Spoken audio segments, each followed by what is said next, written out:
Ja, tur att det finns en lösning på det. Ja, jag är optimist. Ja, jag med. Glaset är halvfullt. Glaset är halvfullt.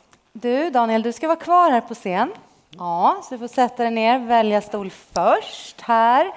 För att nu är det dags för Firechat med Daniel Knapp. And I want to bring him on stage with a warm welcome again.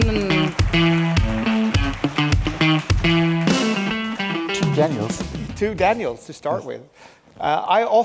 We've done this before. I mean, you've been, with us for some years now and presented always of high quality. And on a personal note, I've always found our pre-meetings extremely interesting because we have, shifted away in different topics and discussions, yes. and now we have the opportunity to really dig deeper. Recreate the pre-brief. Yes. Exactly. Let's do it. But obviously, thank you for the presentation. It's mind-blowing in many ways, and I think you shift some mindsets out in the audience to a more macro perspective, which is of high value. Obviously, we are operators, and we care about what's important, right in front of us. And getting a picture like that is obviously, very interesting. But some of the statements that you actually made, it's always when you listen to a news broadcast, they can say stuff and they just fly by, but they're extremely strong. One of the arguments that you say is that we are facing one of the most fundamental shifts since the digital era arose. What are the key drivers behind that? Is it economical? Is it structure, technology? Elaborate on that. I think the interesting thing is that all these come combined. It's not isolated, right? We have, and I showed, we don't need to repeat it, changing macro landscape, which completely re-architects how marketers think. At the same time, it's connected to that. AI is going to be seen as a way to drive efficiencies, but it's also completely rewiring our industry. It's affecting publisher business models where they lose top-of-funnel visibility potentially when we move towards answer agents that, in a sense, are kind of engagement sinks, which don't, like a search engine, move immediately, or where the success function is not to move the user directly to a page, but in a sense keep the user in the interface to reiterate and refine and serve result in the interface. Huge issues here, for instance. But also, of course, amazing new opportunities on content classification, etc. We're going to see it, for instance, the ad context protocol is just an example. We see some vendors, for instance, if you look at PubMatic with a kind of cloud deal with NVIDIA, etc., how AI is changing ad tech. We're also seeing, of course, how it affects the agency model, right? Where we've seen in the agency world a strong juniorization over time, and now increasingly those tasks are already done by AI. So I think all these things come together. On consumer behavior, which you mentioned, a third variable, I think it's a double-edged sword. On the one hand, yes, consumers are adopting these new technologies as fast as never before. But I always distrust these charts. You see it in the Financial Times and elsewhere when you see from time to launch like 1 billion users, right? And the newer the technology gets, the steeper the chart gets. But of course, we're in a far more digitized society where the diffusion of innovation can happen far more quickly. It doesn't necessarily mean that the consumer mindset of new adoption is changing. And there's also something which I think this industry often forgets. Advertising isn't just a mathematical equation. It's also fundamentally rooted in human psychology. Where are these psychologists in ad tech, right?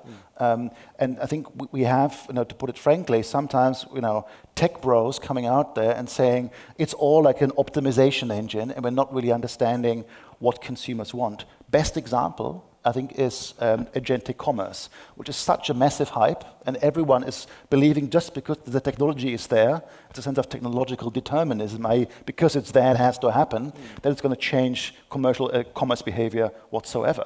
But is shopping really something to be optimized away? I like shopping, and I think many others do, right? It's part of the makeup of living in a consumer society. So, long story short, 3 different components. I think the magnitude of economic and AI impact is clear, but consumer behavior, consumer psychology, I think it's a far more nuanced concept, which we are not sufficiently exploring anymore in this industry.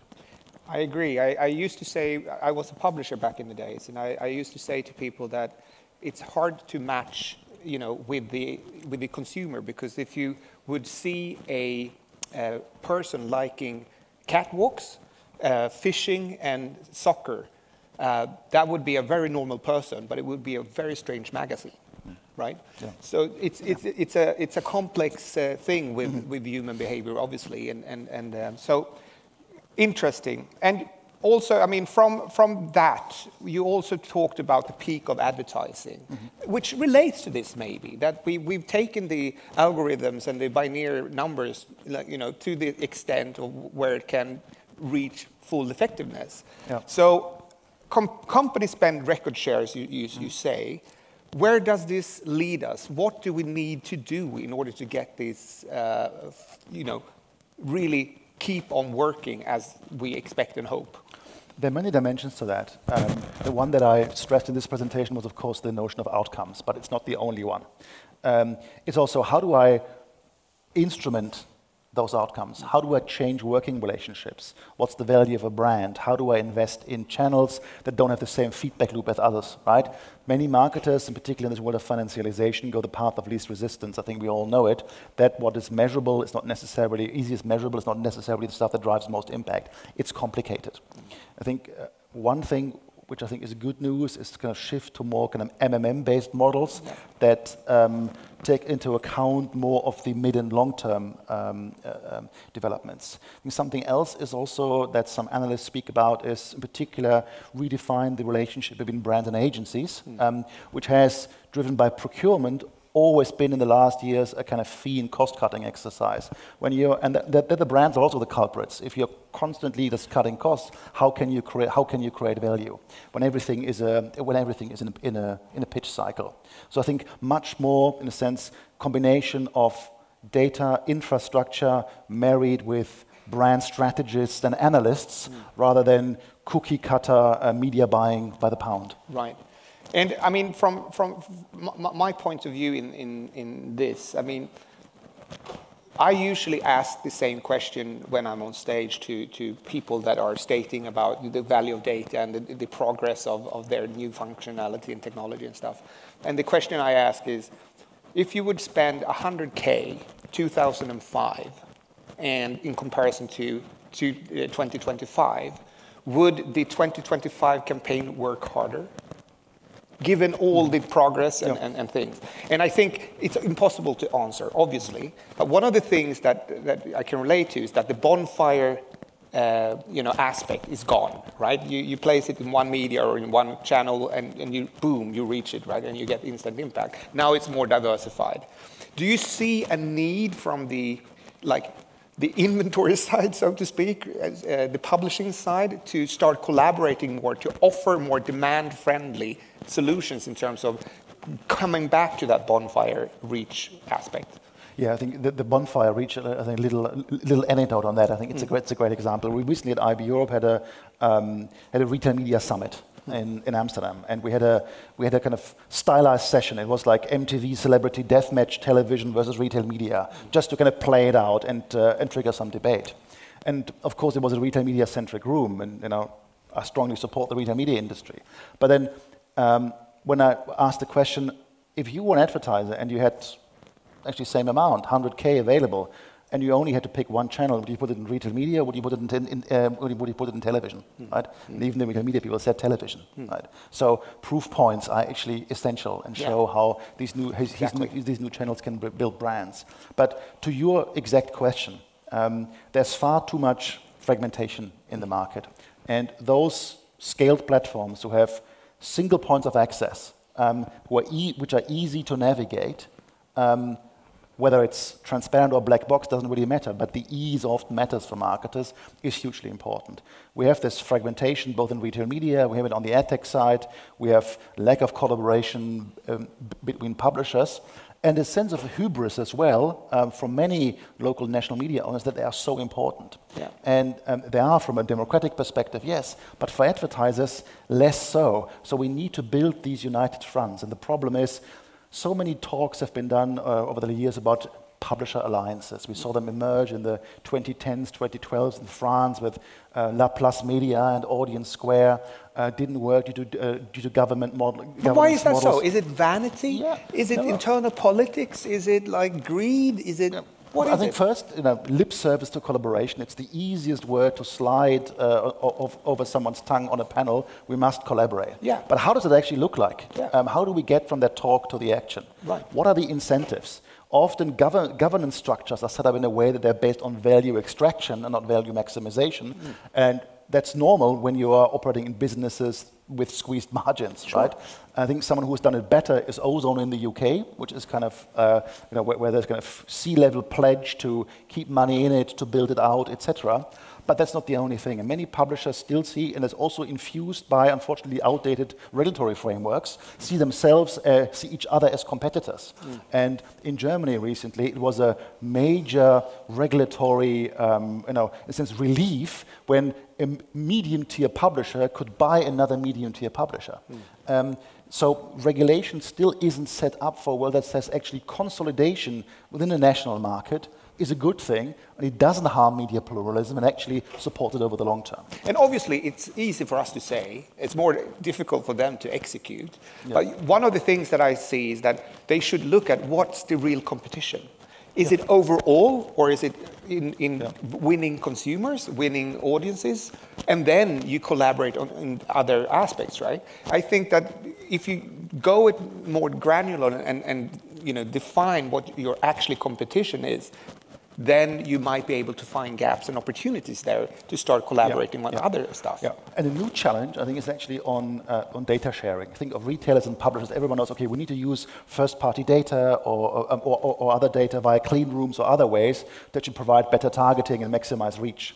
But then, how do you actually pay for that data? When the advertiser says, here's a data CPM, 10-15% on the overall CPM, and you have 10 data providers in some kind of clean room environment, let's say, where every kind of wine farmer puts their grapes in the center of the market square, who gets what? Right? Yeah. What's the relative contribution of each bit of data? Is it based on audience overlap and other things? So these models still need to be hashed out. Yeah. And with that also, I think, come challenges about joint infrastructures and stop kind of fragmentation in ad tech. But this is also good news because many people are starting to talk about this, about building data bridges and really talk about how can we monetize the data together. I think one catalyst will be when, in particular, many retailers will realize that their own data monetization efforts are going to fall flat because they don't have that publisher sales, that yield management mindset, and that they actually need each other to work together. So it's probably going to be some hard lessons learned, but I'm confident that we are in particular with the, in a sense, potentially disappointed ambitions of early stage retail media, we're going to see a convergence to more collaboration coming. Yeah. Obviously, I have so many more questions, but we both see that we're running out of time here. Ticking. One of the things that really gets to me right now is the challenge of search, right? To me, I see, will people keep searching? Obviously, they will, and Google will always state they will. But I see my own behavior. I use the chatbots a lot more, etc. Meanwhile, September 19 this year, Alphabet was on all-time high in terms of value. What is the market seeing that I don't in this case? Because I see Google for the first time in decades being challenged. But we see a challenge of some players, not just Google, on many fronts, on a regulatory front, and also, of course, on a consumer front. Look at new browsers being launched, right? Both Perplexity, Comet and Open Atlas just a couple of days ago. Interestingly, both built on Chromium, right? But we see, if we look at the search, but it was the perfect mode in digital advertising, right? The perfect business. That probably 35% of all search queries within Google, within Bing, but also in new engines, right, coming, is going to be AI-enabled in some way, and that means that if we say each impression is worth the same, that by 2028, 91 billion US dollars is going to be at play in the global search market. Who gets that, right? And if we have that information, then your question becomes very valid. What does it mean to company evaluation? Yeah. And I think Google has shown with AI overviews and also with AI mode now that it can innovate very quickly, and it has to, more so than in the open web, where it can afford to lose something, because search is really that anchor business. Yeah, and the interesting thing that struck me before was that with chatbots, shifting everything away from publishers and stuff where they don't even get clicks anymore. I mean, a lot of publishers, they used to say that Google is a frenemy. It's an enemy because you don't get direct traffic, but still you get some traffic, right? Yeah. Now with chatbots, you don't even get that. You get the last click, maybe, in best case, right? Yeah. So with that, is that shifting Google's ability to go more towards what the chatbots are doing? Because, they are still better than the chatbots in the eyes of publishers? Well, Google, like any large player, needs to defend its turf, which these new answer engines or AI engagement sinks might otherwise encroach. That behavior is completely normal. Publishers have many opportunities to thrive in this AI age. One, of course, one needs to cut reliance on referral traffic, right? Many are now partnering with Reddit as a source of direct referral traffic, move into Substacks, build journalists more as creators, etc. So lots of different things also on the editorial side. We're seeing, of course, many more content licensing deals. And we can also see that when we look at the recommendations in these answer engines, that they feature both consumer brands and publishers with strong consumer reputation more. So in a sense, there is a reputation halo in the LLM bias, which is good for publishers. The last thing, outside of search, is one interesting thing, I think, with new AI-created ads that Google and also others are offering. So far, the publisher could only, in a sense, monetize its audience and editorial environment in a static way. So it didn't have control over the actual creative being delivered, right? In a world of real-time or near real-time AI-generated ads, right? It can be audio, it can even be video these days, right? Suddenly it can be attuned to the specific content, right? You're reading an article in a racehorse magazine or a travel magazine, something like that. And the ad can be, the content of the ad can be adapted to the context of the page. Right. And that, in a sense, if played right, economics can always ruin everything, but if played right, that would give publishers a new advertising effectiveness lever, namely the match quality between its content and the actual ad, something that they didn't have before. So it's a very nuanced, hot and cold picture, but I'm not dystopian on this world for the publishers. Right. With those words, I'm allowing everyone to join us in a webinar next. we should continue this discussion over YouTube or something. I'd love to. Thank you. Okay. So thank you very much, Daniel. But thanks for having me. Thank you. Thank you.